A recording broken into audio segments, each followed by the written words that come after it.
90 minutes if you want to become a millionaire in wholesaling real estate. Guys, for the next 90 minutes, we're going to discuss exactly everything it takes for you to become a millionaire in under 4 years in wholesaling real estate. Took me about, I think, 3 years to become a millionaire in wholesaling. Took you 4. Four And hard years.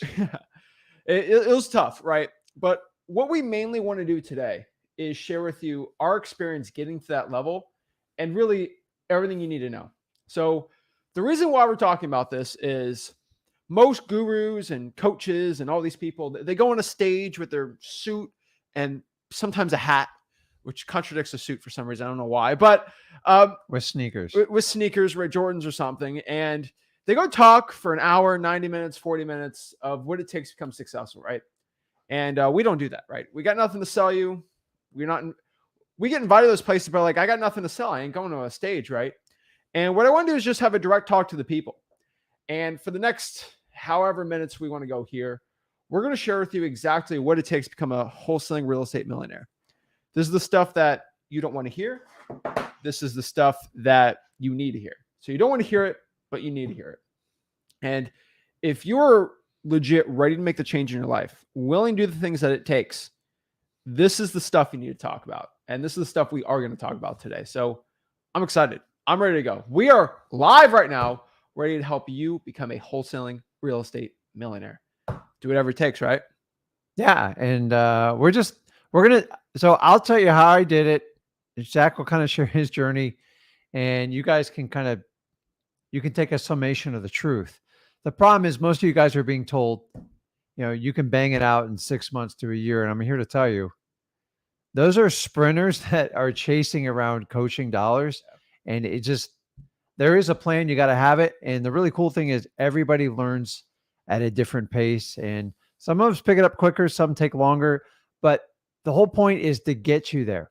So it takes you longer, than who cares? If you get there quicker, God bless you. But the idea is we all go on the same journey. The question is, how long is it going to take you to do? And we're going to share our thoughts on that today. So let's get it. So guys, before we get going, before we break it all down, do me a big favor. I don't know what that was. All right, do me a big favor. Do an audio check. Guys, make sure you hit that like button. Smash that subscribe button. Hit the bell notification. And comment below your questions. And we'd love to help you out. So without further ado, we got to get you guys jacked up, ready to go, and get you guys pumped up. It's like a little guru stage, right? We got to get you jacked up, get our people getting you ready. But let's break it down. This is going to be heart to heart. This is going to be an eye-opening conversation. I know lives will be changed from this. And now we're really excited for it. Yeah. So we throw the suits off, we threw the jackets, and we're ready to teach you guys. So without further ado,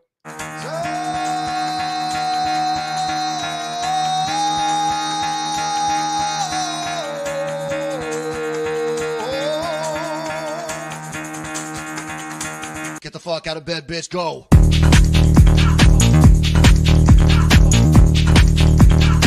Get up, get the guy, go.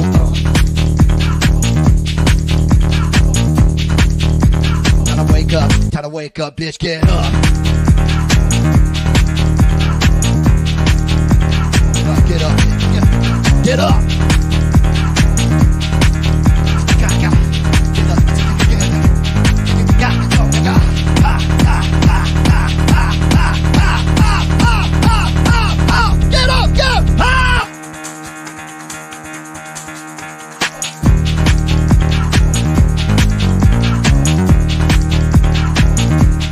Oh, yeah. Let's get it, guys. We're ready to go. So I'm Zach Ginn. I'm Rick Ginn. And if you don't know who we are, we got some people in the comments saying, who are these guys? How does this person, what do they know? Why should I even listen to them? And all these things. So let's talk out from the beginning. All right. If you don't know who I am, I'm Zach Ginn. This is Rick Ginn. He's my dad. I'm the son. Let's talk about a quick thing about our story starting out. Just really quick. I know most people know it. But for the people in the back that never heard about us, that just watched the guru and they're like, who's this guy? Is this another guru who's going to sell me on something? Let us tell you the truth. All right. You started wholesaling you explain it. You started wholesaling real estate when? 2003. I started on the journey 20 years ago. And I was 33. How old were you? 3. Yeah. 3 or 4. So just to kind of give you a perspective how long I've been in wholesaling, and I did it when there was very little knowledge, and you had to take incredible risky action. You know, there was a lot more deals out then, but nobody knew how to like take stuff down. It was very, very mechanical and basic. So I found wholesaling because I was working my butt off in a corporate job. I went to school. I went to college. I spent my 6 years in college. I know it's too long, but my SATs were a little bit of a struggle. And I worked for corporate America, and I gave 12 years of everything I had. And honestly, I was tired. I was frustrated. I was terribly out of shape.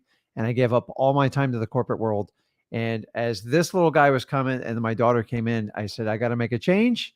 My dad did this. I can't keep doing this. And I just got so pissed off.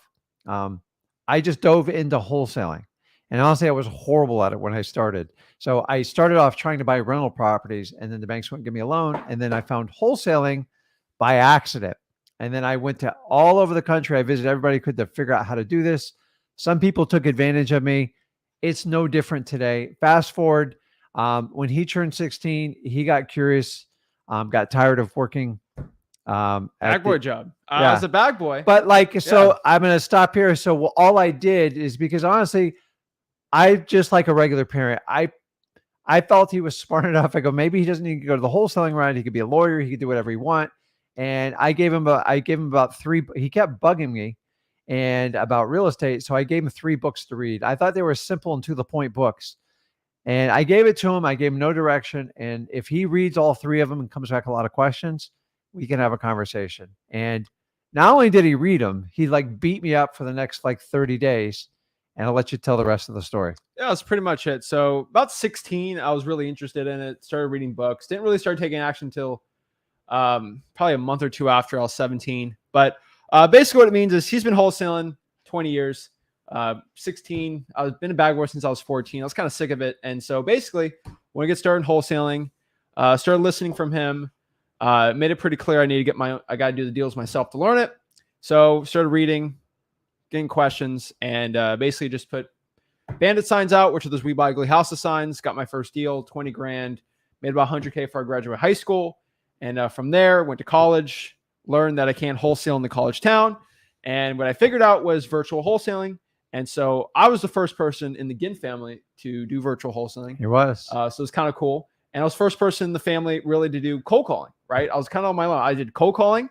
I did virtual wholesaling.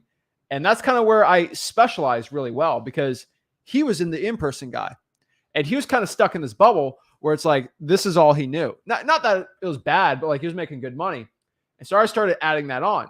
And then when I came back from college after a semester, I didn't drop out. Everyone thinks I dropped out. I not drop out. I just did school virtually. I was actually allowed to take the tests online, and they thought I was still on campus, but I wasn't. But fast forward there, came back. We started working together as one, and I started adding this new thing called SMS text blasting into his business. And you thought I was crazy. I did. You thought I was stupid. I was like, all right, we're going to drop $4 grand. He's like, woo! That's legit what he said. Like, yeah, what are you doing? And like, just do it on direct mail. We'll make more money. I'm like, no, let's try it. Did that, did virtual, went crazy. And we basically added on the crazy new stuff I was adding on to his business by working together. And they just blew it up. And from there, we partnered up. We scaled everything up. And now we run a 7-figure wholesaling operation locally. And then an additional 7-figure operation virtually. And we are working currently right now on a 7-figure operation for JV deals. So that's pretty much it. You know, we make millions of dollars wholesaling real estate, and we have a YouTube channel where we teach it. And lo and behold, we created a free wholesaling course, which has hundreds of thousands of people in it now. And the rest is history. So we make millions of dollars wholesaling. Don't even believe me. Don't believe him. Just watch our YouTube vlogs. I show the HUDs. I'm the only one that does it. And most importantly, if you go to freewholesaling.com, you'll see the scrolls and scrolls of people that are getting their first deal. Yeah. Thousands and thousands and thousands of people getting the first deal every single year from us. So that's why I think guys should listen to us here. So we became millionaires pretty quickly in wholesaling real estate, and we're on a journey to teach you it for free. And so we don't have nothing to sell you. So the information here, there's nothing at the end of this where it's going to be like, oh, hop on a call or discover something and talk about it. It's none of that stupid stuff. Okay. I'm just going to give you information, and I don't want anything else. Okay. I just want you to learn wholesaling and become rich just like me. Okay. This business has helped me. Business helped you. We want to give back to the community. So let's talk about it. You want to become a millionaire. You want to listen to some millionaires. Don't listen to a broke wholesaling guru. They don't show any HUDs. They don't do this. All right. It's sad. So let's talk about this. You want to become a millionaire in wholesaling, or you're struggling in wholesaling. We got to talk about something that is going to not be fun. We're going to go straight into the teeth. Like I said before, this 90 minutes, this is going to be the stuff you need to hear, not the stuff you want to hear, right? Yeah, it's guys, there's going to be this is the talk that you need. The reality is your father or like that crazy uncle needs to give you. And you've got to understand, you guys aren't paying us.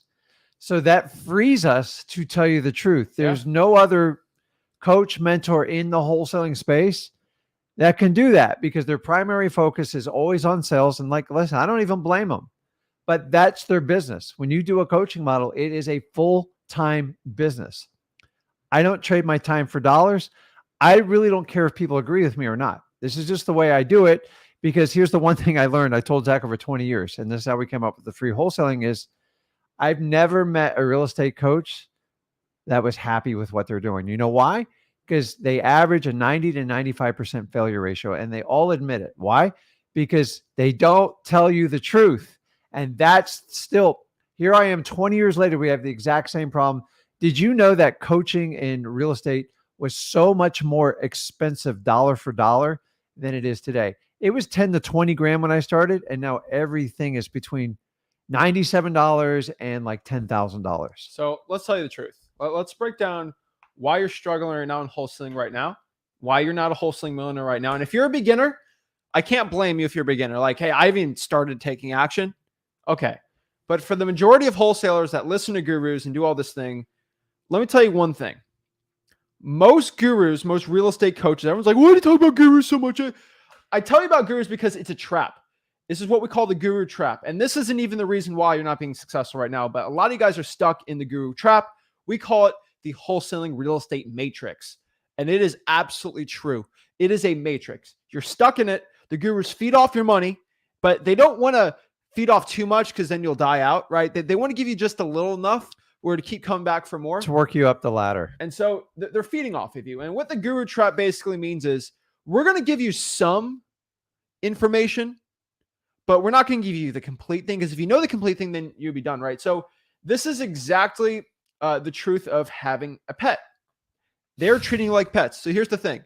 If I have a pet, let's say a pet dog, all right, or a wolf or a fox or whatever like that, I'm going to feed it every single day. So it's dependent on me and me only. Mm-hmm. And so if the fox ever wants to go out and learn how to hunt in the wild, no, I'm just going to feed you. How can I learn how to hunt for myself? No. Here's the food. 4 o'clock every single day, you get it. And it's like crack, right? Like this is all you know. And no one, the person's not going to teach you. Why are you going to learn to fish? I'll just provide you the fish, right? That's the problem. And so the guru trap puts you in a wheel where, I'll give you one example. There's one person that has a free wholesaling course. Free wholesaling course. Whoa. They made it, I think, like 6 months after we had made our free course. And the course will teach you, it has 2 videos in marketing. 2 videos. They're like 4 minutes each. That's all of marketing apparently for wholesaling. 8 minutes. That's all you need, right? They'll give you some marketing stuff, and then they'll teach you how to find cash buyers on like some old website, like List Source or something like that, right? And then there's a little module called acquisitions. And I'm like, okay, I know how to kind of find a seller. I know how to find a buyer. But what do I do when a seller wants to sell their house? How do I close them? You click on acquisitions. Hey, that's a premium subscription. If you want to pay me $15,000, then I'll teach you acquisitions. But I can't teach you acquisitions right now. That's a premium subscription thing. I'm like, so you're going to teach me how to market. You're going to teach me how to find cash buyers, but you're not going to teach me how to close sellers.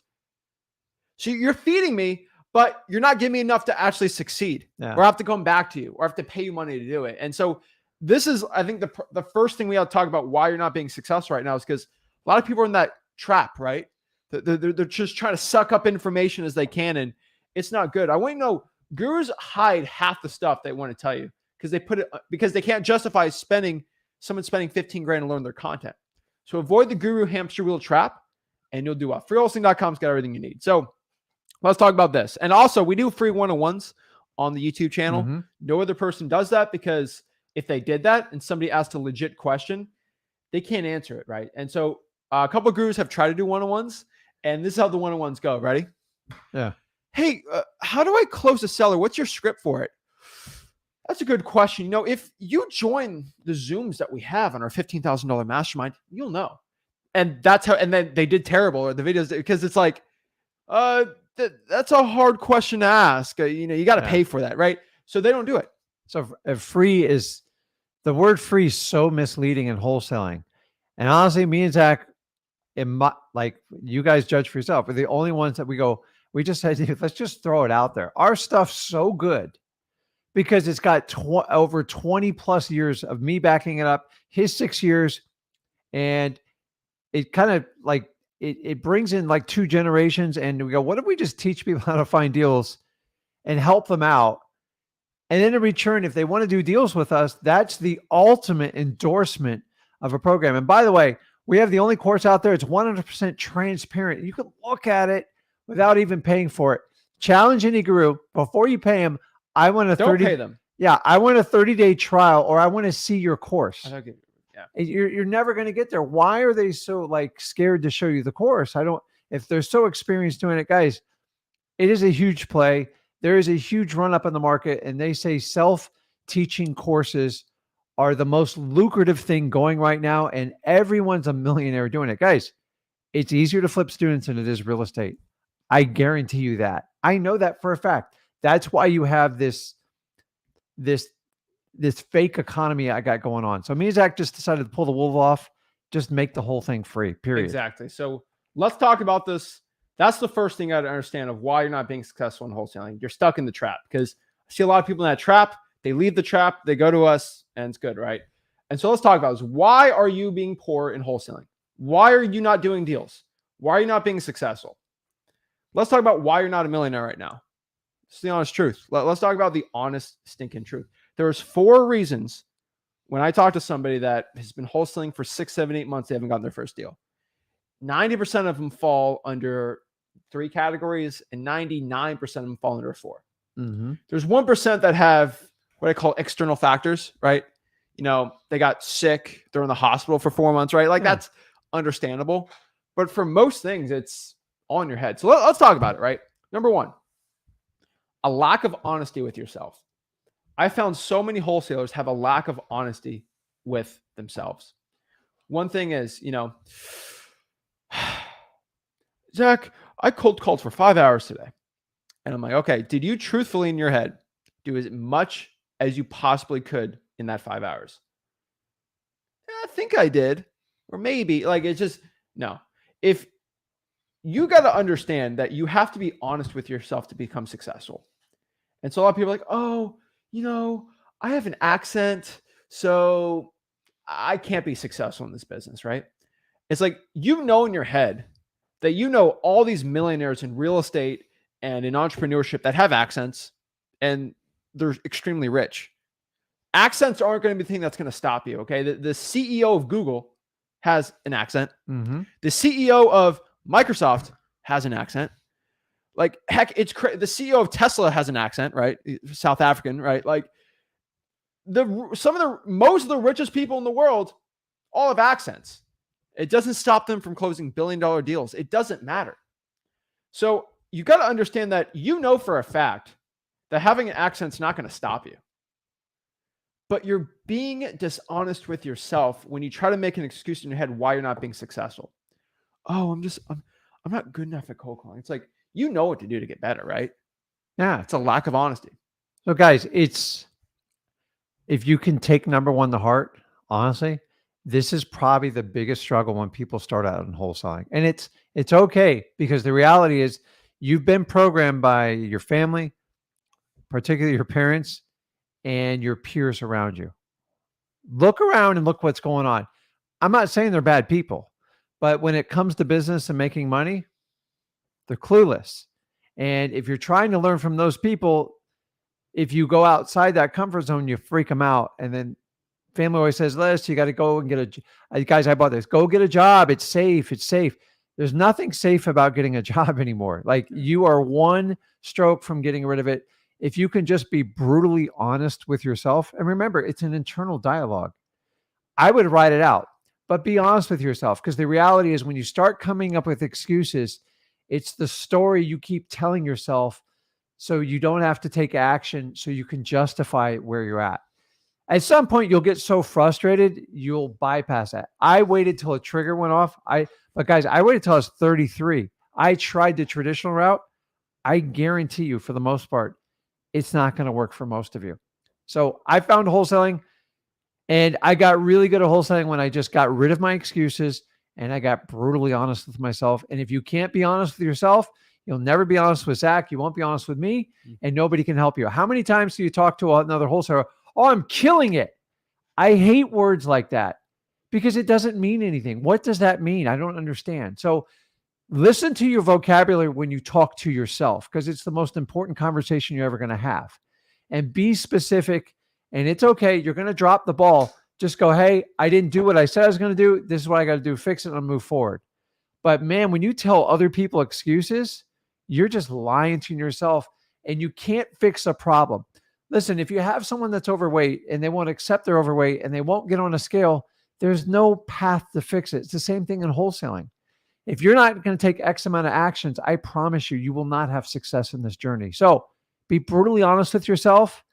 If you can do this one task, and by the way, this is not only for wholesaling, it's with your family, your relationships, everything you do in life. If you're just honest, it's just easier. And I don't know why we all been taught to tell ourselves a BS story, and we justify it with excuses.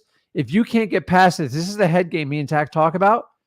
You cannot become a millionaire. It's physically impossible, because you're always going to live under the pressure of your parents and your peers, and they don't want you there because you're going to scare the heck out of them doing it. So be brutally honest. Honestly, if you can't do this one, don't even worry about the rest of the steps. Yeah. And by the way, I fought this one. And the reality is, to become a millionaire, you have to change who you are. It doesn't mean to change your character or your family values, but you have to become somebody else, because you're somebody that is not making the money, and you have to change. And that is the hardest part of the journey.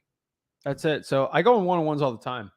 I get a question like, Zach, I'm in a non-disclosure state. What do I do? And I say, okay. Do you go to freewholesaling.com? When we just specifically said what to do if you're in a non-disclosure state, they said, yeah, I went through the entire course.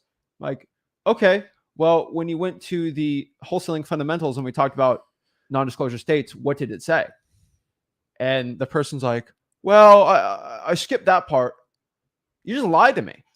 You just weren't honest with me. You're not going to be honest with yourself. I tell everybody, if you want to be successful, go through all of freewholesaling.com. Every if, and, but, how do I pay taxes? It's all in there. I even have taxes in freewholesaling.com because I covered every single thing. Title companies, questions, all these things. And so if you're not going to be honest with me, you say, oh, I went through the whole course, but you only went through one part of it. The only person you are being shortcoming to, the only person you're failing is you. Guys, you going through the course or not is not going to make me any more money. I will not get any financial gain from you going through the entire course or just going through half of it. The only person who is failing is yourself. You're failing yourself. You're failing your financial future. You're failing your kids in the future of their financial prospects. And most importantly, if you do not get this wholesaling thing done and you work a regular 9-to-5 job, you are robbing time with your own kids. That's who you're failing. You're not failing yourself. You're failing your future family and the time you have with your family that you are going to give up for a 9-to-5 job. And so, no, you're not failing me. I've already made it. We're millionaires. I've already said this, we could shut off the YouTube channel, shut off social media, go ghost, live on a ranch in Montana. Make a lot of people happy, wouldn't it? And make a lot of gurus happy.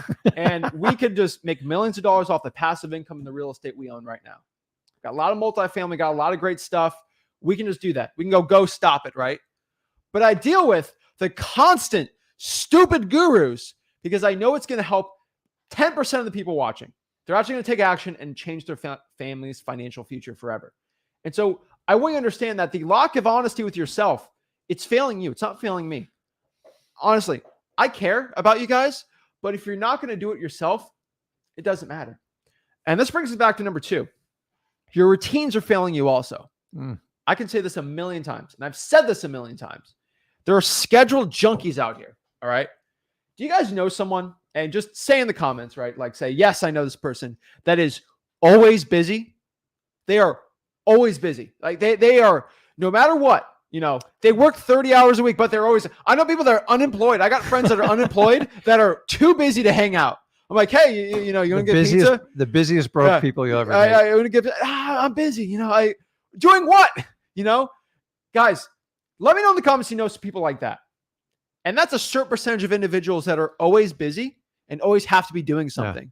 The word busy is, to me, when people, I'm too busy, it's code word for, I just have to keep my hands in motion. Guys, I used to be like this. I just have to be doing something. And the reality is most people use busy work as a form of meditation instead of dealing with the real problems that will get them where they want to go. Also, when I hear busy, it just means you have lack of discipline, you're not consistent, and you're scared. It's the truth. Whenever I hear busy, I already know already know. I'm just so busy, Rick. Oh, okay. Well, then go back. How's the busy worked out for you? And they just kind of look at me. So I have friends unemployed, completely broke. They're the busiest people I ever met in my life. It just blows me away. So when you hear the code word busy, busy is just a code word for like, I'm going to give you an excuse why I can't do something. Yeah. I'm just too busy. And so listen to your vocabulary. And guys, earlier on the one we talking about honesty and like people say one of the reasons they hire a coach or a mentor is to make themselves accountable. At the end of the day, you're going to do what you want to do. You have to be accountable for yourself. So if you're not accountable for yourself, why do you think you're going to pay a guru to be? They get paid if you do it or not. So you have a scheduled time. They go on. They got 100 people on a Zoom, and they say, "Rick, did you make those 500 cold calls?" And you're like, "I tried." Okay, that's your accountability, and that's what it is. So guys, accountability and the code word busy, you need to recognize it and understand it. Exactly. I just think the busy thing is like, I get, so let's talk about next part here. This is for the people that are starting out or they're broke, like they're making 250 grand a year in wholesaling, but they're not a millionaire, right? Because they work 70, 80, 90 hours a week. Let me tell you one thing. Those people are who I'm talking about too. If you're making 100K a year, 150 a year, and you're working 80, 90 hours a week, you will not make any more money. The biggest truth is figure out what you do, your 90 hours, figure out what's the ones that pay me the least. You'll figure out pretty quick that cold calling and spending 4 hours replying to text blasts, probably not the most productive money. Now, the most money you're probably going to be making is going on acquisitions appointments or maybe doing walkthroughs and closings and stuff like that. If you can figure out how to train VAs to do some of the tasks for you, you go from working 90 hours a week to 90 hours a week. But guess what? That extra 45 hours you save, use to more productive activities. You go from 150 to 300. Then you get acquisitions and you get out of the business and you actually make more money. Guys, if we did the business, guys, as someone that did 90-hour weeks, 100-hour weeks at 19, 20 years old, and you've done those too, right? All the time. It's stuck in a grind. I've done them in wholesaling and I've done them in the corporate world. As someone that does that, I can tell you that I would only be able to make money in half virtual and half in person. But because I have a whole team that'll do the in-person, the virtual, and the JVs, I have separately seven-figure wholesaling revenue sources versus having one. Because I paid people, I took 30% off the top and paid people, but I was able to triple the income by only getting rid of 30%. So I spent a third, but I got 300 back. And so this is the thing about being rich is like being busy ain't going to get you rich, right? The people that brag, guys, I'm not the guy that works 80 hours a week anymore. Okay. In wholesaling real estate, I'm roughly 5 to 7 right now. And that's because you do the other 5 to 7. But like I do other things, I like having fun. Like I'm not the guy that is working. I do work about 40 hours a week on everything I do. But really for wholesaling specifically, it's like, no. And the other 40 is like stuff I like to do just because I want to. Yeah. But the thing is, the people that brag about working 100, 120 hours a week, it's like, that's not going to get the routines are failing you. And once you get to that point, you go from 0 to 100. I get it. You got to grind. But 100 to 150, 150 to 3, then 3 to 5, then 500 to a million. It's not about how hard you're working. It's how smart you're working. And I so agree. your routines are failing you guys. Just don't be a schedule junkie. Don't be always busy. Find time. And the biggest truth I could tell you is either you find time or time finds you. I challenge everyone, if you have an iPhone or an Android or whatever, find something that's scheduled that finds your screen time. Figure out how much time you really spend on social media.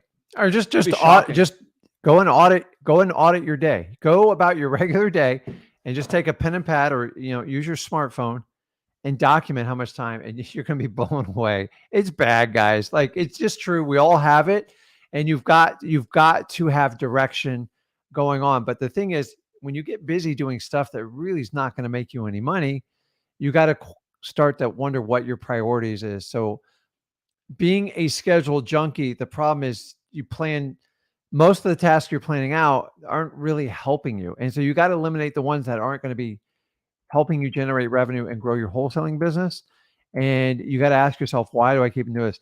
Most of the reasons why you guys do it, it's just habit. It's just pure habit. It's like when you first go to work out, it's not a habit, it's painful. And you have to remind yourself, you have to set alarm clocks. And then after a few months, all of a sudden, if you miss a workout, you feel like you missed it. You got to do the exact same thing with your wholesaling. You got to schedule in your marketing, especially you guys in your first year, and you got to make it the topmost priority. You got to develop the discipline. You start with willpower, transition it to discipline, and then the consistency is what's the fuel that feeds it. Guys, stop trying to be a schedule junkie unless it is a wholesale generating activity for revenue. Period. But this is like, I'm not telling you guys to go like destroy your life or anything, but like just schedule out time for things. Don't be busy all the time. But like, I always spend an hour every single day just doing things that are not business related, just to keep my mind off of it. Cause it makes me best, right? Like, I'll watch a documentary for 45 minutes. I'll watch a fun TV show. I'll do everything, right? I'll spend 30 minutes on TikTok just to understand what the trends are and how the people like are. It's not all work, but like, don't be the person that's like, oh, I have no time for wholesaling. I have no time for cold calling. How many hours do you get in a day? I get 24. Damn. Hey, everyone gets the same 24 It's the hours same in a thing. week. Yeah. So you have to prioritize. And so if you're super busy, figure out what's keeping you so busy, and then find a time to wake up an hour or two earlier and work an hour or two later. You'd be surprised how 8 hours will just pop in your day. Exactly. So let's talk about number 3. This is a big one for a lot of people. I know a lot of broke wholesalers that will still come to me and say, it's a lot of work. It's too much. Yeah. And the thing is, I love when I got, I had somebody who told me last week, you didn't see it last time. They said, Zach, you don't understand. I was on the wrestling team. I have no time for wholesaling. I was on the wrestling team. I'm like, hold up a second. I feel like an old person saying this, but I was like, back in my day, 6 years ago, I worked 39 hours, not 40, because they didn't want to pay me full time, 39 hours a week as a bag boy. High school classes. I got my AA degree. Okay. So college classes on top of that, high school wrestling, and then wholesaling real estate made $100K. Okay. I don't want to hear anyone's excuses. Okay. No, I'll tell you straight up. I was starving to make some money. Okay. I needed to make money. And so I was willing to give up the bonfires on Friday nights and just hanging out with the bros on Sundays to putting bandit signs out. I still hung out with my friends, but it was during wrestling practice or like during school. But like, I wasn't as available with my buddies. I just wasn't. You know why? I decided myself, guess what? In the future, I'll be the person that always pays when we hang out. I'll take them on places. And when we hang out, it'll be fun. Like now, my buddies, right? I can go out and we can go grab dinner. They haven't paid for dinner when we hang out ever, right? Because I made the sacrifice in the beginning where we can hang out now and they don't have to struggle either. And we can have a blast, right? And the thing is, I made a sacrifice in the future. It only took me really 4 years to become 3.5 years to become a millionaire. And that was 3 years of sacrifice for the next 70 years of my life. Holy moly, that's a good ROI, right? And the point is for you guys, you might be broke right now, but if you are not you probably aren't struggling enough right now where you're willing to take that sacrifice. Until you're at the point where it's like, I'm done with this. I am actually more willing to spend more time in this business than I am stuck in my position. That's where we're at right now. One example I always say, this is the absolute truth, right? You've done this before. I've done this before. They're called cold plunges, right? Where you go into an ice cold bath to like get your energy up, right? Like it's good for you. It's healthy, but it shocks you, right? Most people, when they have to take a cold shower, it's like, oh, I don't want to do it. I do like a nice warm shower, but, for the record. Yeah, but like 99% of people, when they are in front of an ice bath, they're going to say, screw that, right? No, right? They're all going to say no, and they're not willing to do it, right? Versus a nice warm hot tub. Everyone's all for that, right? Here's the thing. If I bring someone who's there, like, nah, I don't want to do that, right? You hate that stuff. So you never do it. But here's the thing. I'm not a big fan of that. But if your hair caught on fire and there's an ice cold tub right there, you could care less about how cold that tub is.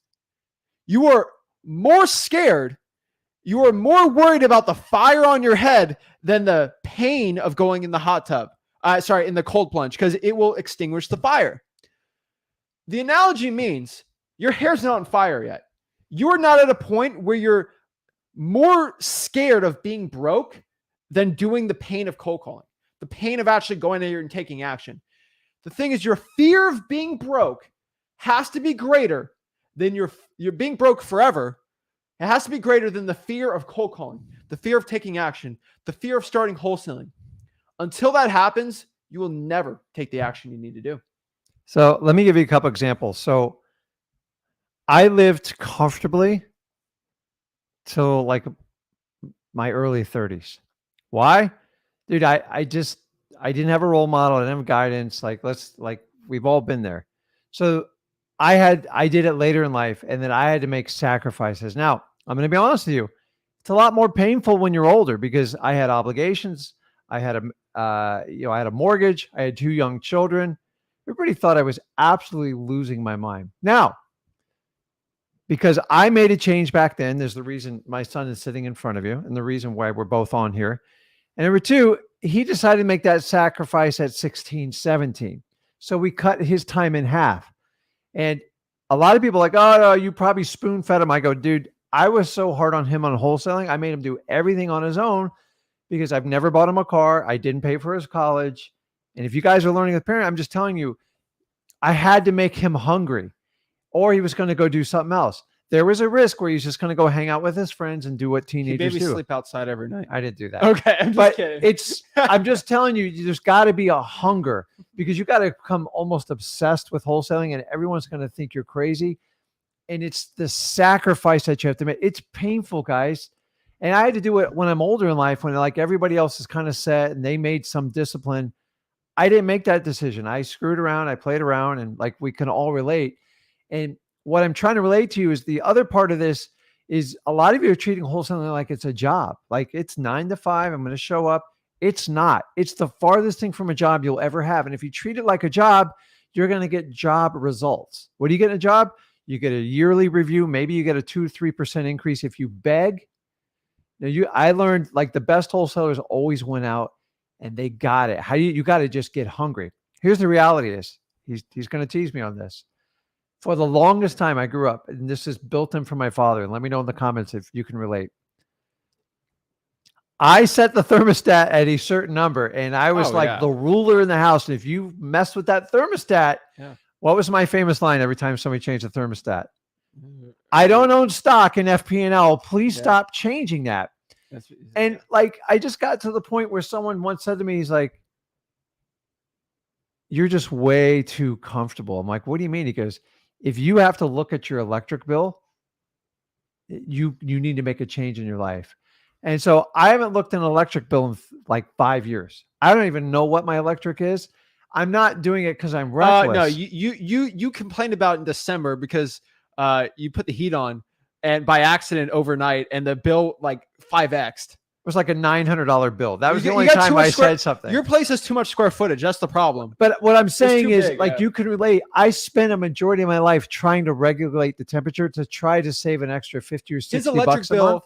because it was 40 degrees in Florida for like a week. It was more than most people's rents, but it was insane. But what It I'm was- saying is like, it's like we're not struggling like enough, because the idea is you want to get to the point where you never ever have to worry about like your utilities again. Guys, listen, I've been there. I've been completely broke. I've tried a lot of different things. I'm just telling you, if I didn't make the sacrifices now, I don't have to worry about my electric bill. I don't have to worry about my water bill. I prepay everything as far in advance. I don't really carry mortgages other than income producing properties. I had to give up a lot in my 30s and 40s to get there. It just took, and remember we always talk about how some people pick it up right away. I guess I'm a little bit slow of a learner, but man, when I get it, it's done. And that was my struggle in school. Like I didn't understand adjectives and pronouns. I didn't understand. Nobody would ever explain it to me logically. And they go, listen, this is the way we're going to teach it. And if you don't get it, you're just dumb. And that's when they told me you'll never get a job. And they were right. I just learned differently. I wanted to learn stuff that would actually make a difference in my life. And I questioned everything in school. I got kicked out of more classes. And by the way, I get kicked out of more seminars, webinars I join in because I ask real questions. What do you define as profit? Because to me, profit's when you take it out of the bank account. Yeah. You don't make a profit when you buy a property. And so what I'm saying is you got to make your struggle like count. A lot of you can only get your latte coffees. You sit in nice, comfortable air and you're like, listen, I got a roof over my head. I'm coming. And you're right. And you're entitled to that. But if you really want to make a difference, go out and just put it all in. And here's the crazy part is you're going to get wildly uncomfortable. Everyone tells me it's successful. And they're like, Rick, this is crazy. I'm scared to death. I'm doing projects right now that horrify me. I'm scared to the bone when I get off because I'm going to that next plateau where you got to do like $5 and $10 million purchases and you put up a lot of risk. I have that same feeling in the day I started in wholesaling, and I want you to understand risk on it. But but it's like there's like it just they're There's much some risk, longer but projects, and like I'm not used to it, so I would I'm not make you do uncomfortable. something that risky. Or I could sit and just do wholesaling forever and never try anything else, and honestly, I would be comfortable. So you always going to push yourself to really till the day you die, and there's no difference in wholesaling. You've got to push yourself to get wildly uncomfortable to make that change. Because I remember looking up to people, I'm like, how do they do this? How do they have that? And honestly, the one factor, the only way I gauge someone, I never look at their house. I never look at their car. I do look at their boat. That's a different story. I look at how much freedom they have and how much they spend time with the people they love the most. That is my qualifier. Guys, it's not always about how much money you make in wholesaling. It's like, how much freedom do you have? Can you walk away? Are all your bills paid? And can you take care of family during tough times? If you can do that, it's amazing. If you can start it at 17, I'm amazed by you. I didn't figure it out till later. And honestly, if you're 60 or 70, who cares? It's just a number. That's it. You got to get wild. You've got to get out. You've got to figure a way to actually struggle and like tighten it up. And honestly, if most people, they want to look rich, but becoming rich is a completely different story. America is very good at looking at being like, look like you're rich. I got a mortgage, I got a house, all that. You don't own any of that until you actually buy it. And even then it's questionable at that point. Exactly. So you have to make that change. Looking rich and being rich are two different directions. Unfortunately, most people, they're just stuck on looking rich. So don't ever judge someone by their assets. Judge them by how much freedom they have, and they have the ability to do anything, anytime they want. Exactly. So let's go number 4. This is probably the easiest, quickest one, but you're just being lazy. I'll say that tell out loud. Most people are just too lazy. And I'm not saying that for you specifically, but most people know what they have to do to become successful. There's no secret. They just don't want to do it. Right. And it's the age old question of like, why do people want to pay for, the secret pill that gives you a 6-pack or the ab cruncher that's going to change it? Everybody wants the secret thing, right? The get rich quick scheme. It's all this stuff, right? Everybody wants the shortcut. That's what America's founded on half the time. It is. But the thing is, you know what you have to do. There's no secret, right? Why do you think Kobe Bryant, Michael Jordan, why do you think they tell everybody what they did? Are they a guru that's like, oh, I don't want to tell you how I became a really good NBA player because that's my $15,000 program. No, they are millionaires upon millionaires, and they know, like me, they know what it takes to become successful, and they know they'll tell you what they're going to do. They'll tell you, but they know you can't do anything about it. And this is just like people in boxing, or like I'll say this, it's so funny, but like some UFC guys are like this, like, I'm going to knock him out in the first round, and it's probably gonna be a left jab, and he tells you it's gonna be a left jab. But here's the thing: there's nothing you can do about it, right? And that's the thing about Kobe Bryant. He knows you're not willing to work out 6 hours a day for 6 months for an entire year straight, like he did. He knows you're not going to do that, so he'll just tell you what he's doing. He doesn't care. He's not scared that there's going to be saturation in the NBA. He's better than you, and he's going to work harder than anyone, right? That's why I'll tell you. I tell everybody in our market, what do? I tell everybody, here's the thing. I don't care, because I worked harder than you to get to this point, and I'm still working harder than you, and my team works harder than you. And I spend more in marketing. There's nothing I'm going to tell you that is going to make you more successful than me in my own market, because you're not willing to do what it takes. And so the question now comes, Zach, what does it take to become a millionaire in wholesaling, right?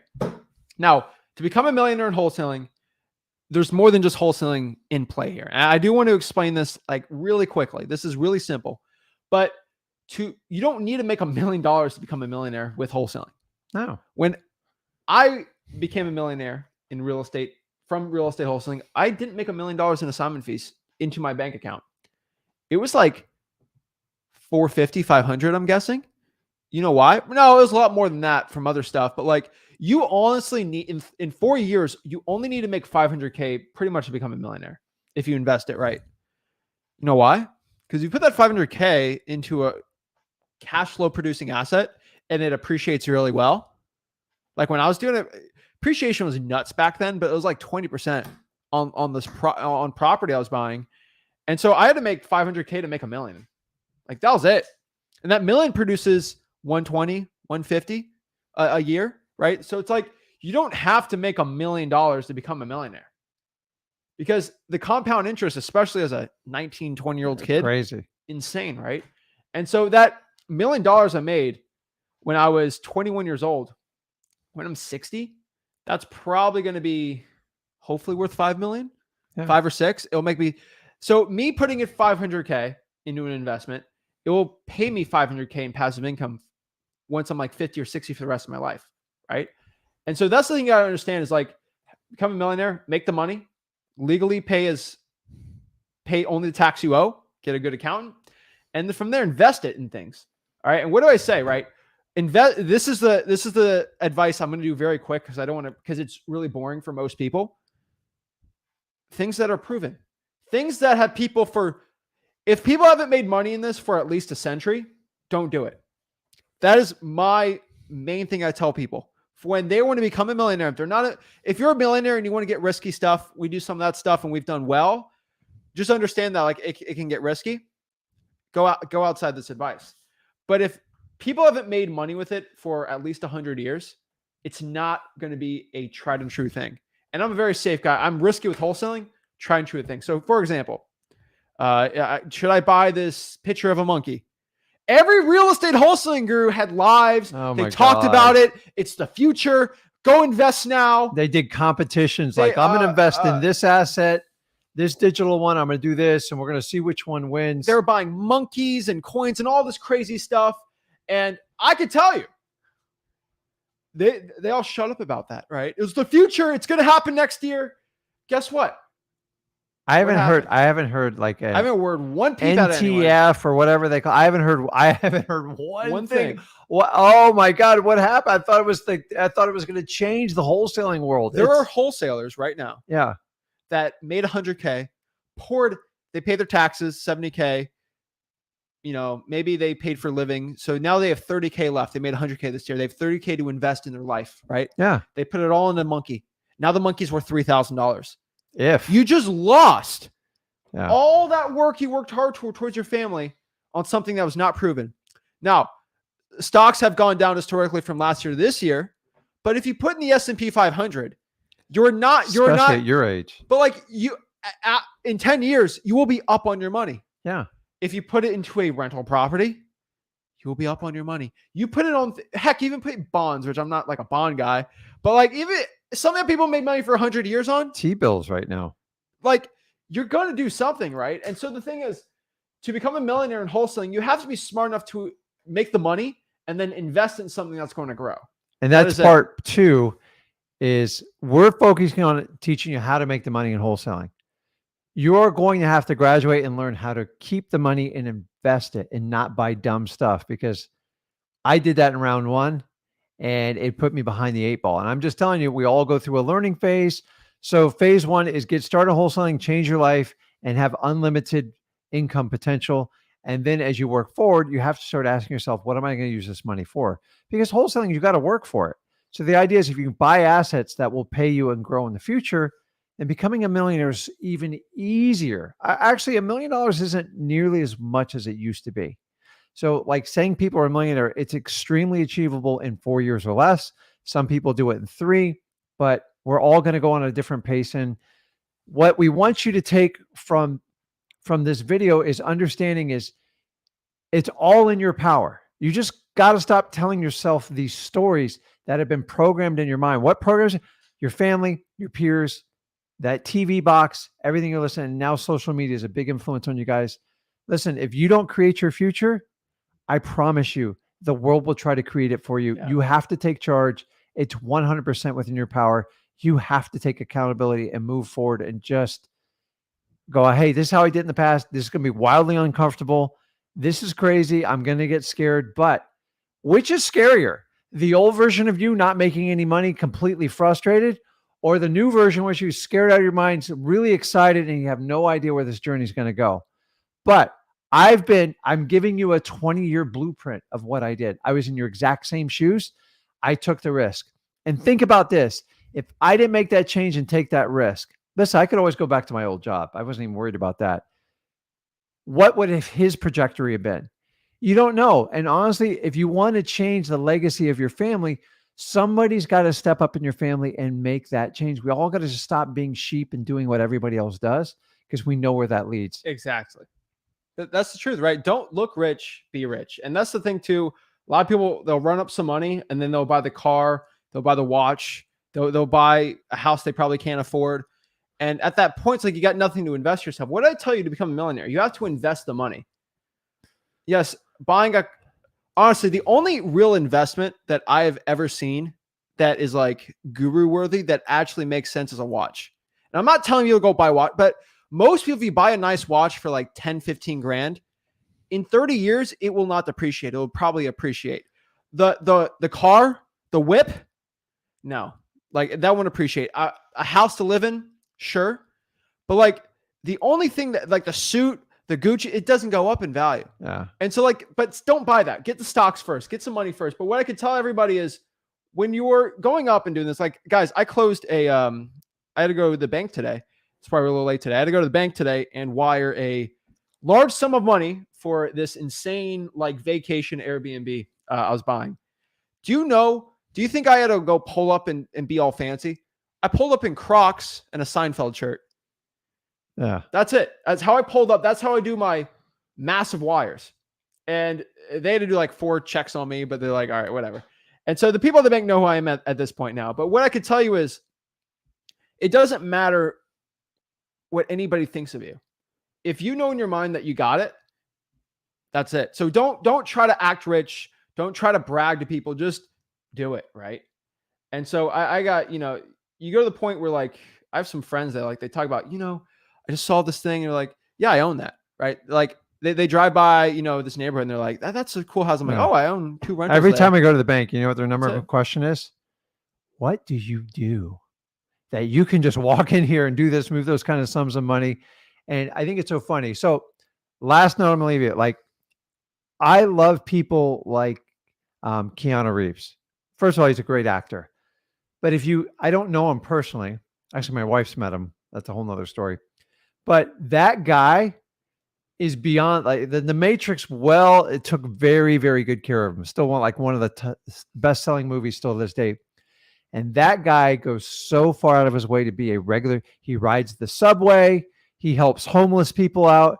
He wears regular clothes. He won't shave for months on end.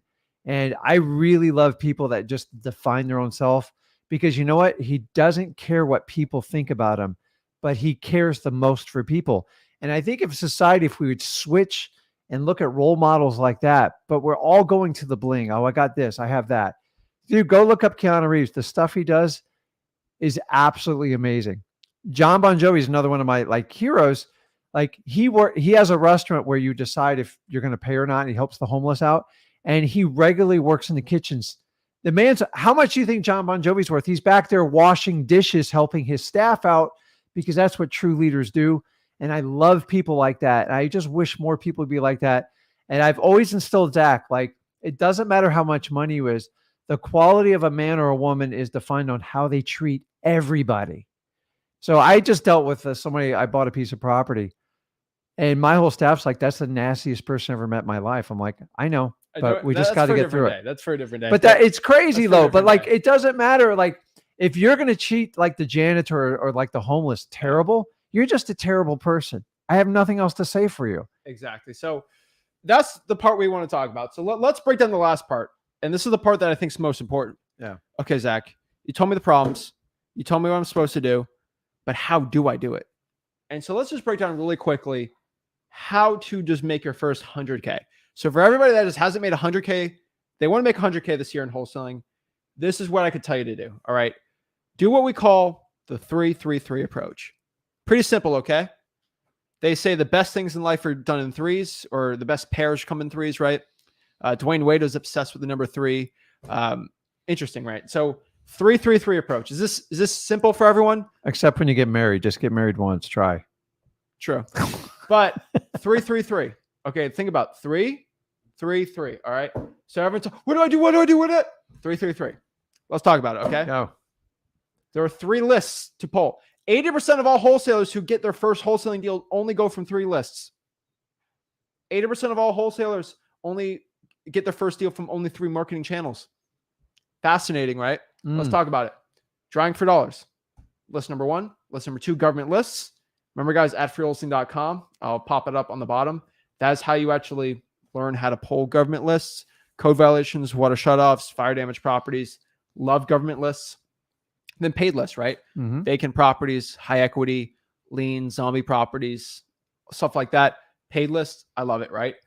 And I'm just running through this because this is all at freewholesaling.com, but it's like, you want to get some money, you make 100K, go after these type of lists. The next part here are what we call the 3 main marketing channels that where most people get their first real estate wholesaling deal. Number 1, cold calling. There's no ifs, ands, or buts around it. Cold call sellers. That is where most people get their deal. But I'll tell you, there's a new, 2 years ago, this was not a case, but it's becoming the case now because of us. Sticky notes. I'm telling everyone, slap sticky notes on houses. Because when you cold call, only 30-40% of them are going to answer if you get lucky. How about you have an 80% or 90% callback rate? Insane, right? Because if you add cold calling and the sticky notes on there, reverse drawing for dollars, which we teach at freewholesaling.com, you'll be good.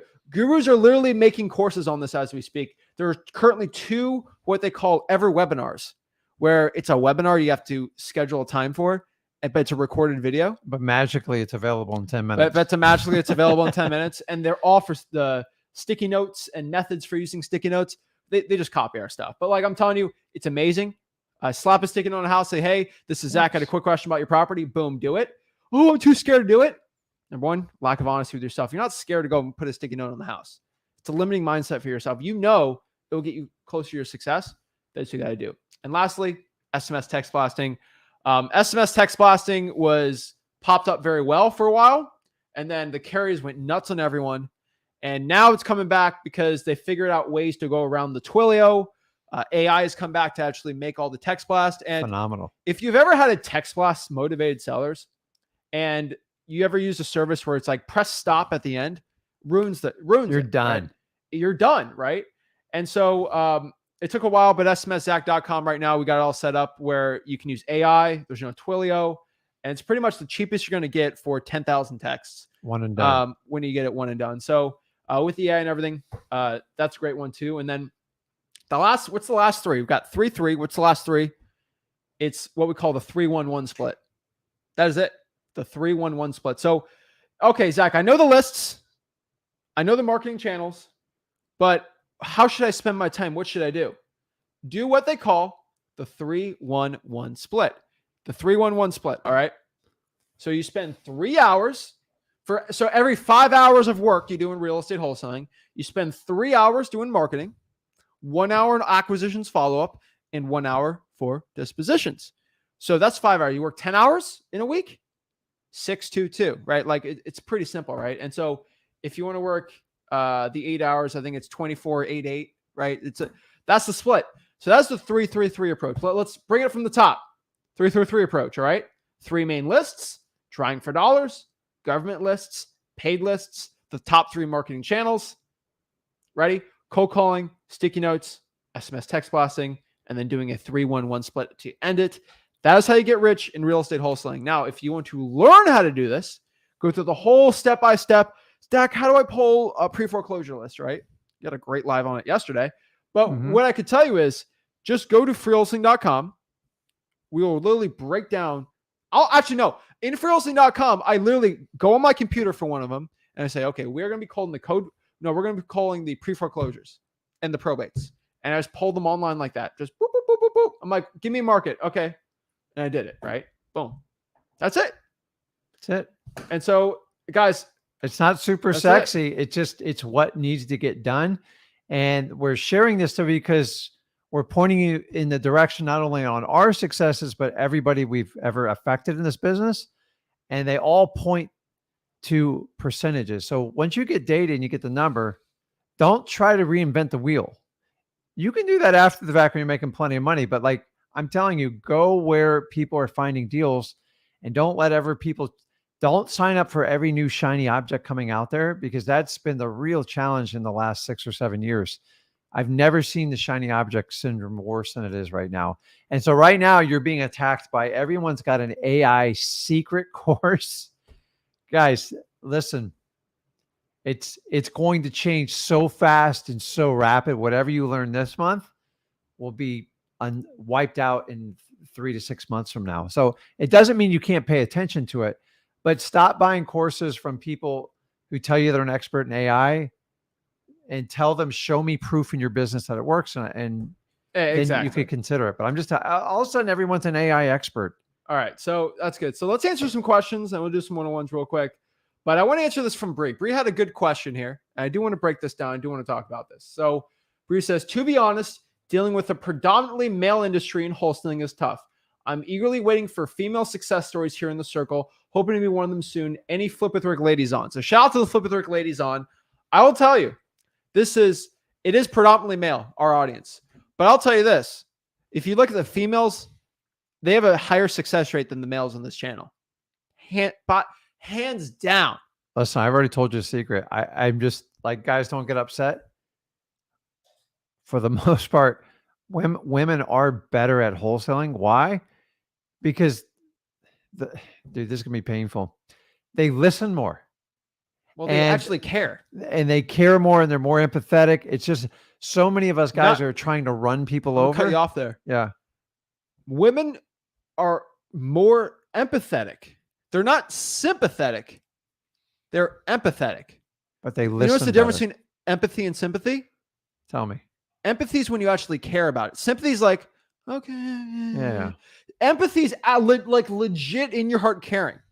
Sympathy is like, okay, here's some sympathy. I feel. Empathy is like, people know the difference between that, right?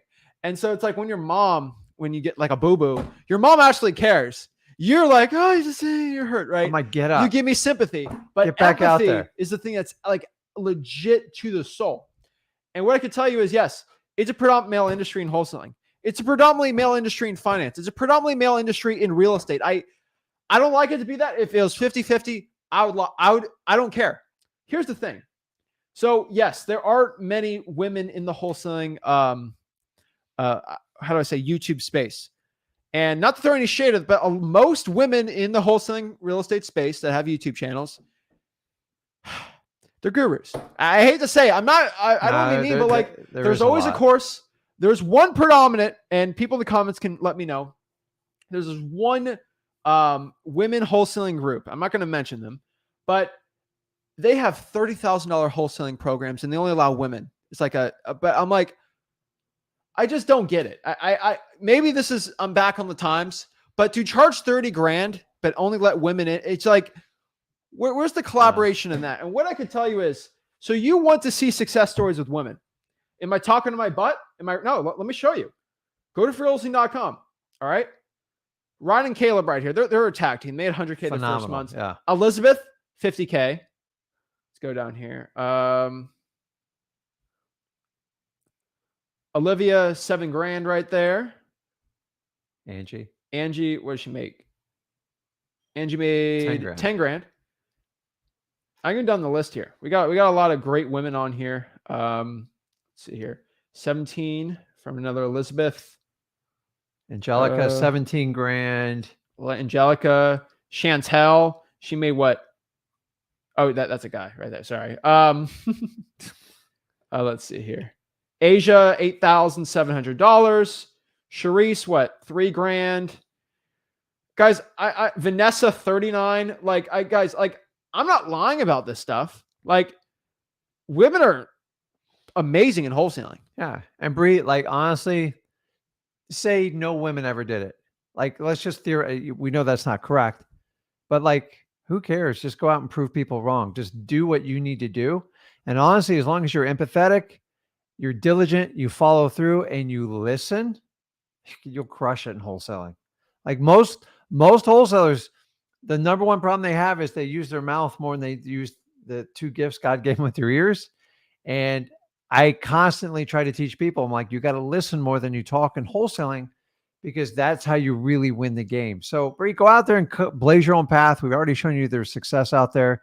I believe in you. You can do it. And honestly, women they do better when they start. Shout out to Olivia here too. She did her first couple deals. She doesn't brag about it. I'll tell you. And she is right. Most women aren't going to brag about the deals they do on social media. So I'll tell you that that's too. Another advantage. That's women. another thing. They lose. The ego ain't there. They hide their ego. And I told you, it's one of the biggest. They let it go, because your ego is your subconscious ability to always make you right and feel important. I'll tell you, if I had 100 women and 100 men get into wholesaling on the channel, the 100 women, I'll take the 100 all together are going to do a lot better. And so I'll tell you this. Everyone's like, oh, go check out this girl out. She's on YouTube. And guys, I'll tell you, I've seen all the women on YouTube. There's some good ones that aren't gurus, that are legit, but there's a majority of them. They won't show any HUDs. They won't show any deals. And they are only here for the coaching revenue.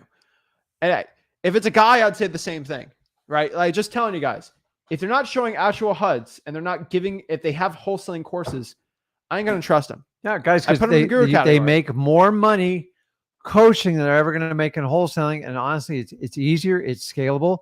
And that's why you guys have this phenomenon of everybody trying to sell you a coaching course. It's just true. It's the truth. And if you understand it and recognize it, it doesn't mean all of them are bad, but for the most part, what's your business? Is it coaching or is it wholesaling? And if it's coaching, you need to heed the warning, because they have to move the product line constantly.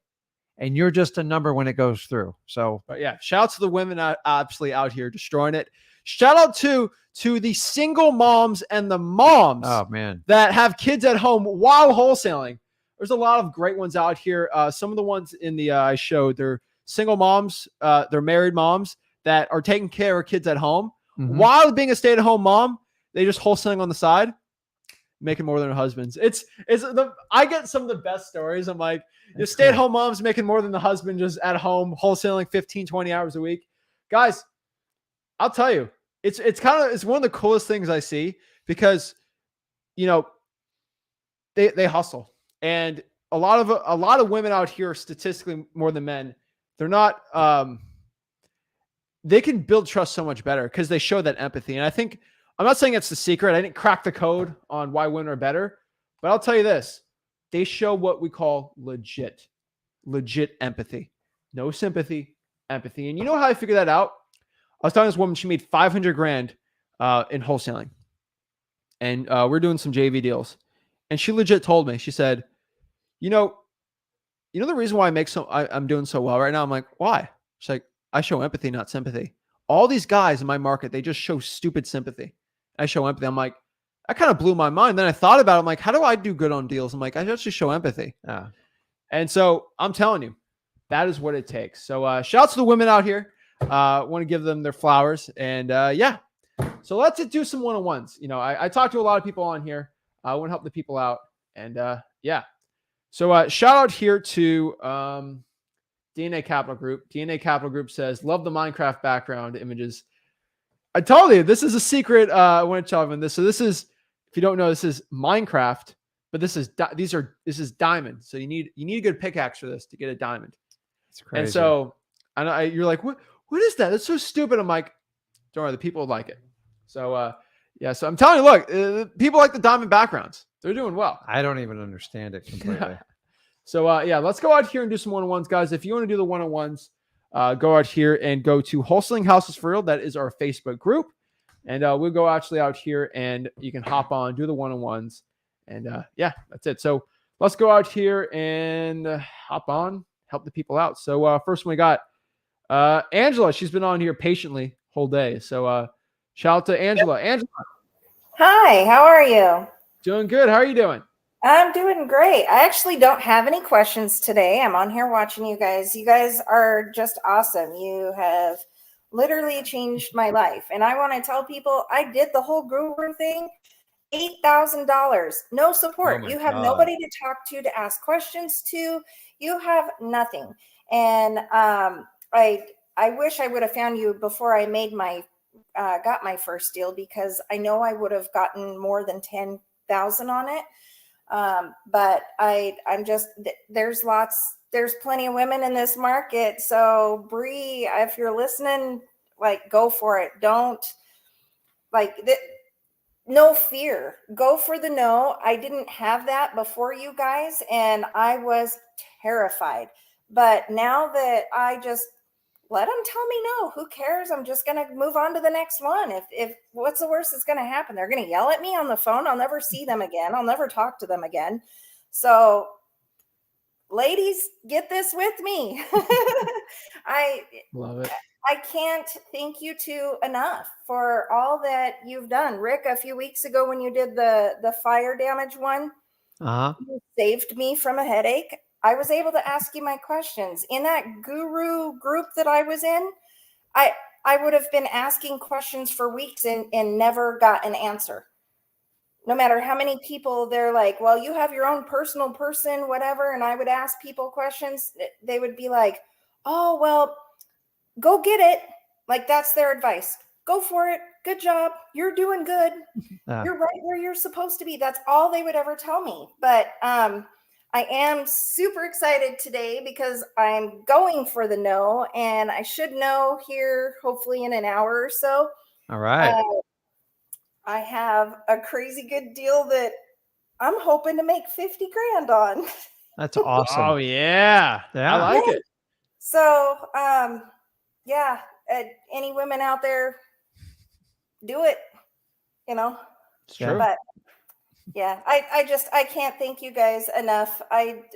As much as I can, I get on and watch you guys, but after you teach me something, then I disappear for a little bit because I'm working on what you taught me. Perfect. Love it.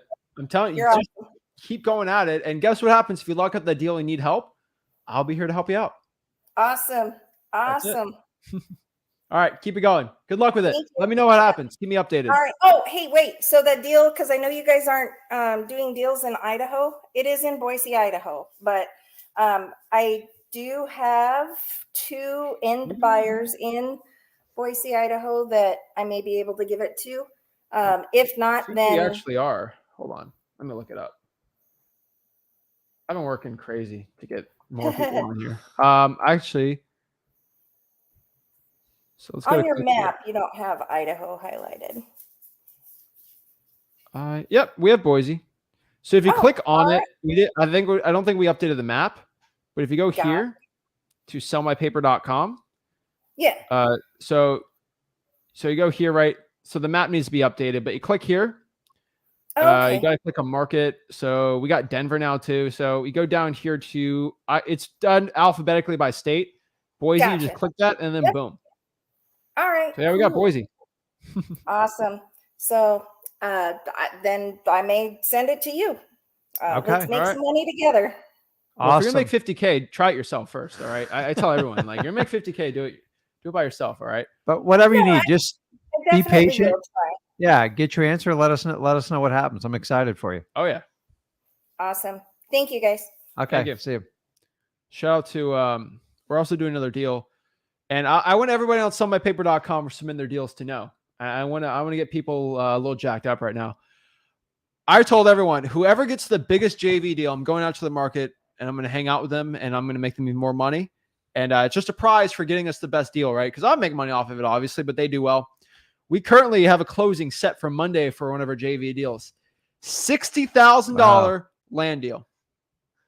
Next Monday. So you're going to have to top 60 grand for me to go out and see it. But looks like I'm going to be going out there and I'm probably going to go to that piece of land with the person, with probably the JV partner. Yeah. And we're going to talk. And we shout out. It's a cool place. And I'm not going to, let's close on the deal first. Let's finish it. But I might even go out there this summer just to celebrate it. But 60 grand on a JV deal is kind of unheard of for me. And so I'm happy. I'm excited. Especially on a land deal. Not my biggest JV deal, but for the sellmypaper.com, oh yeah. Hey guys, so, we're just trying to make it easier for you guys. If you want to get access to us, we don't sell courses. We just work on deals because we already teach you how to do it for free. And if you go through the course and do all that, the real question is if you take the action and you get with motivated sellers, you now have an option if you're one of our qualified markets. So definitely take advantage of it. I love how people are going to make exposed video. A guru's going to make an exposed video on us and they're going to say, you know why Zach's doing all this? Because he wants to wholesale more deals. I knew it. Expose it. I got exposed. He's making all this content because he wants to do more wholesaling deals. How dare this wholesaler try to make more wholesaling deals? Yeah. It's just so funny. But here's the thing. Gurus won't do what we do. $60,000. You know how many coaching programs I have to sell? That's like 11 coaching $5,000 programs I'd have to do. But guess what? I just do one $60K deal.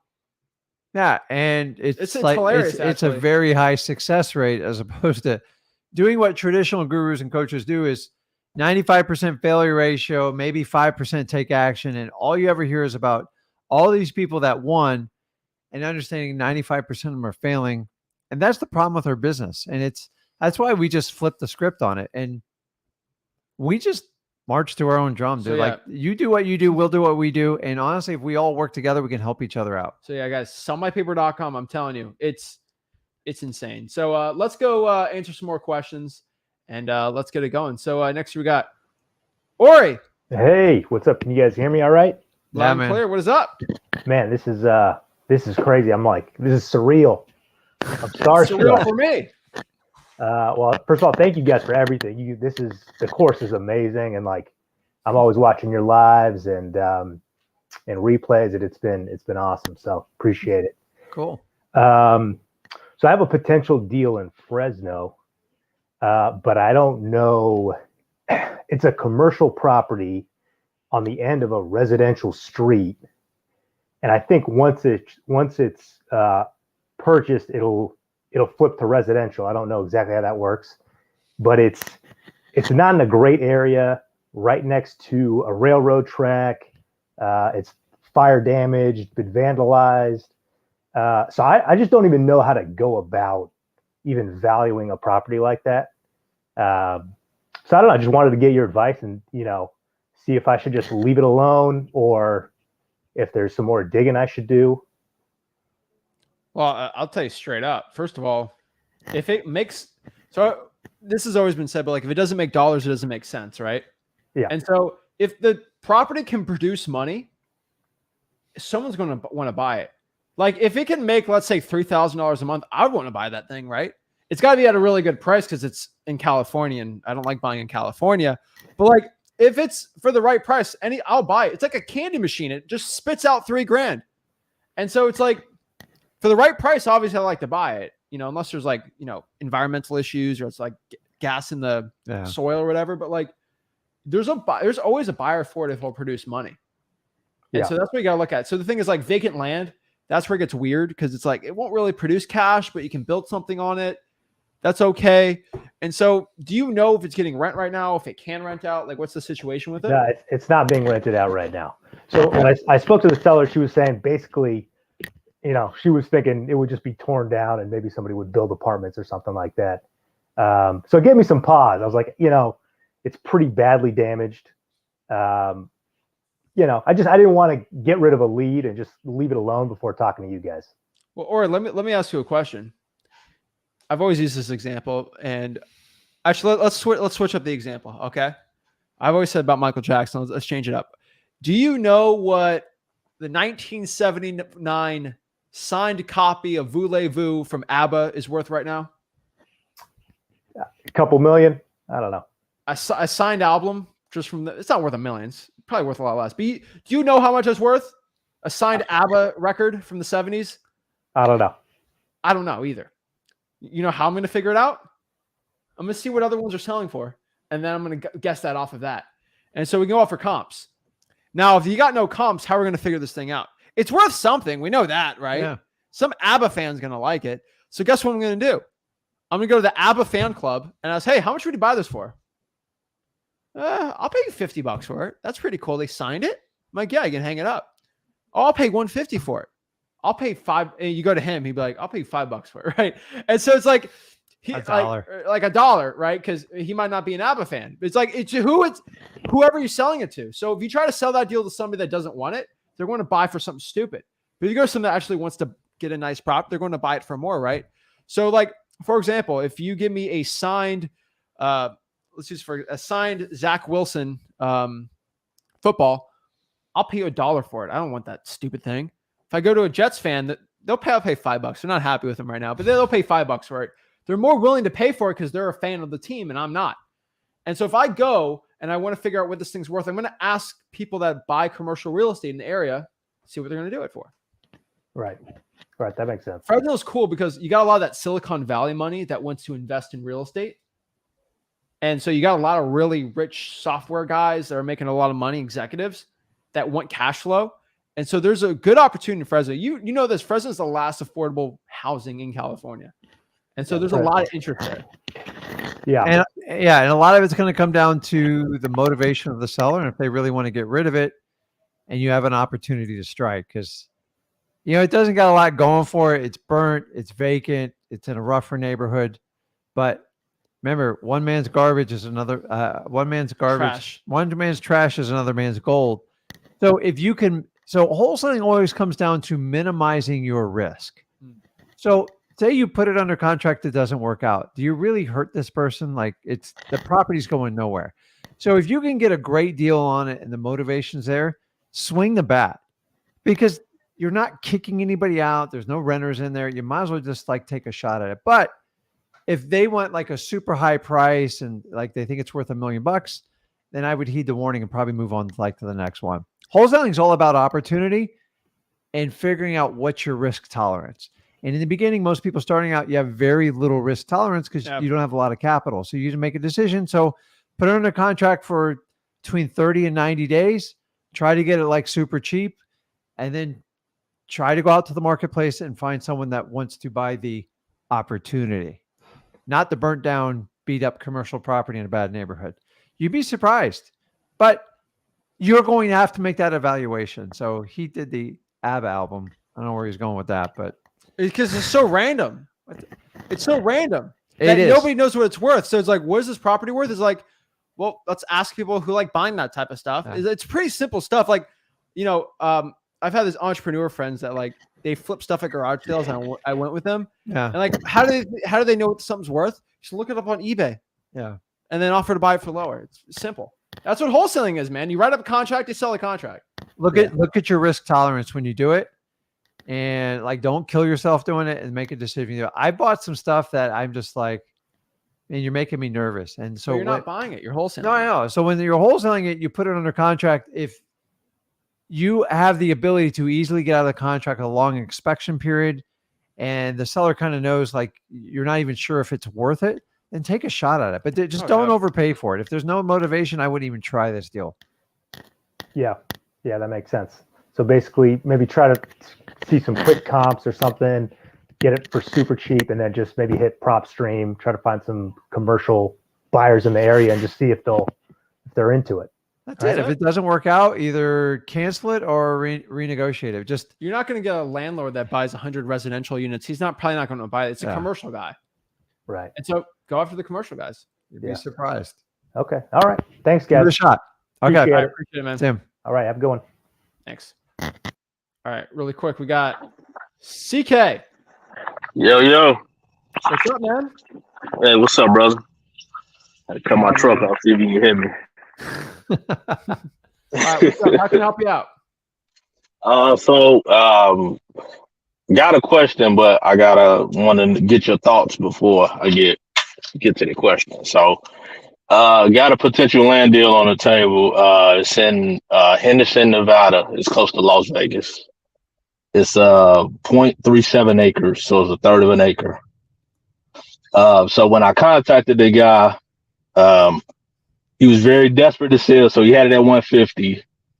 And then I told him like, oh, well, we can't do that. Let's do 95.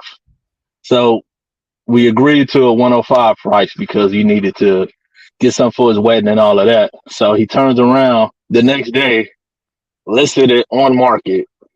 So now it's kind of like I'm competing with on market, but we still have a contract in place, right?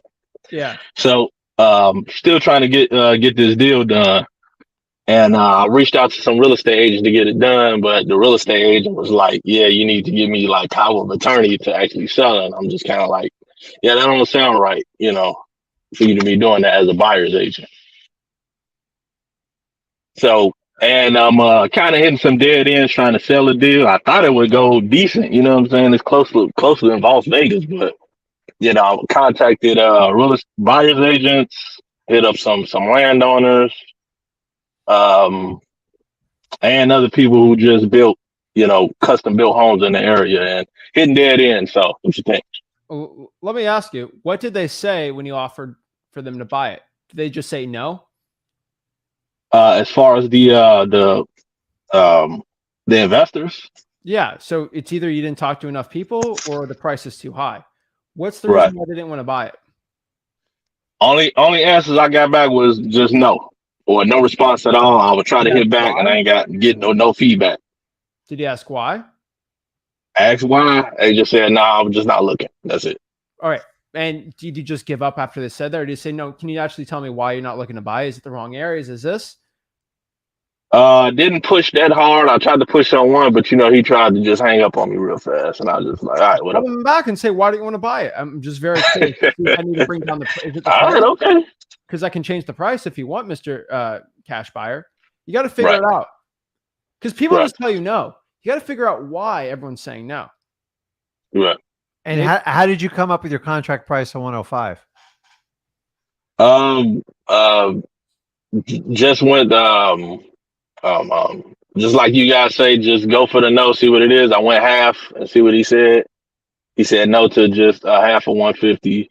Went up to 105. That's what the final negotiations was. So you do. So the go for no is, and you did it correct.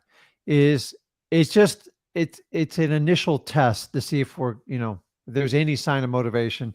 So you don't have to do all the comping and everything. But when you get down to it, you got to go up and pull some sort of comp. I know land's a little bit different, but the problem is a lot of wholesalers will go, okay, well, he listed it at how much did he list it for initially? 150, and that was on for sale by owner. Yeah. So it's not uncommon for a FSBO owner to overprice stuff.